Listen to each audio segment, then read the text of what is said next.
Hey, it's Phil Burno here, and welcome to Loving Your Guitar. It's time to learn a new chord. Today we're going to learn the F major chord. So get your guitar in tune, get your hands all ready to go, and let's get busy. Okay, let's start working on the mechanics of the F major chord.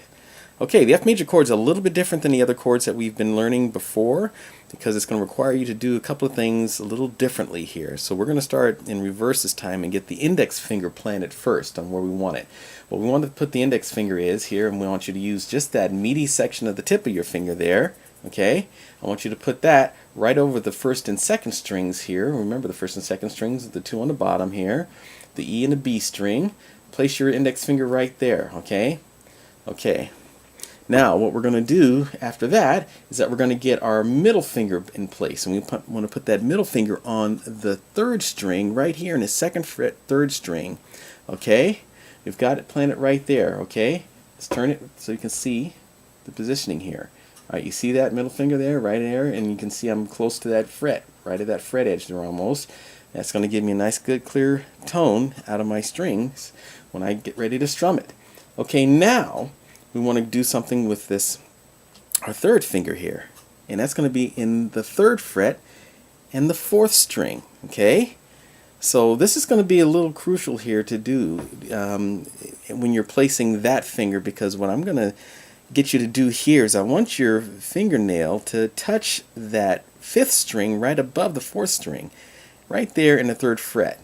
See what's happening there? Look really closely there. You can kind of see that my finger's kind of touching that fifth string. My third finger here is touching that string.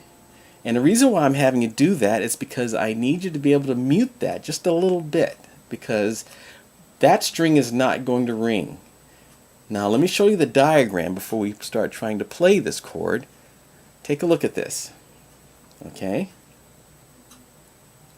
Now you notice there on the first and second strings where I had you put your index finger first, you can see that those two strings, of course, that position, you're pressing down one right on top of the other, one above the other, the first and second string in that first fret. And that's why I've got your index finger pressed down there.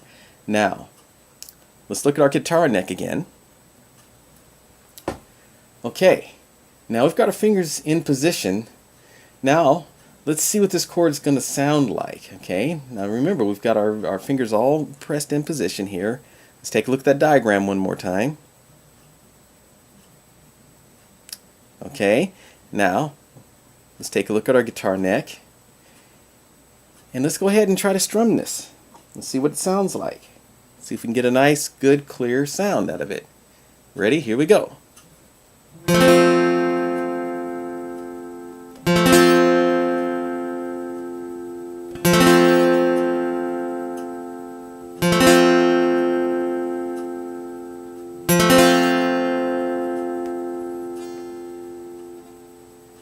Now you see it's a little difficult because of the fact that you're having to press two strings down at once with your index finger here, okay?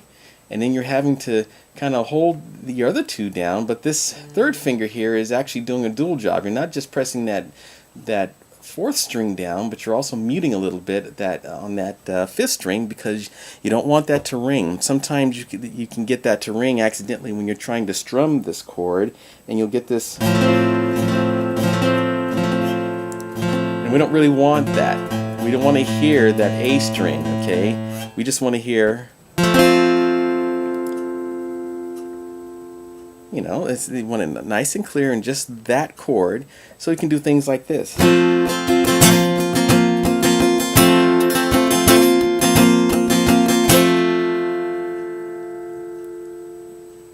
That's right, the F major chord. So now you've got another chord that you can start working on. Take your time, take some spare time, and really practice this chord, because this one's a little more difficult than the other chords that we've been learning, because your index finger's having to do a double job, as well as your third fingers in holding down the strings or muting strings as necessary.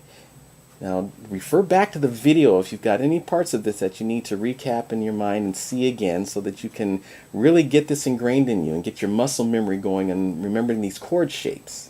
Now, if you need to have any of those chord charts that I make sent to you, email me at philburnomusic at gmail.com. I'll be glad to send you one of those, or make a comment in the comments section, and or leave your email address in there. I'll be glad to send you the chord charts or answer any questions you have about your guitar, about the chords, about maintenance on your instrument, about your hands. So feel free to use me as a resource, and start really enjoying what you're doing here with your guitar, because now that you're starting to learn a few more chords, you're getting some better sounds because you're using the techniques that you learned in the videos. It's starting to really pay off with that hard work. So thanks for watching, and keep loving your guitar.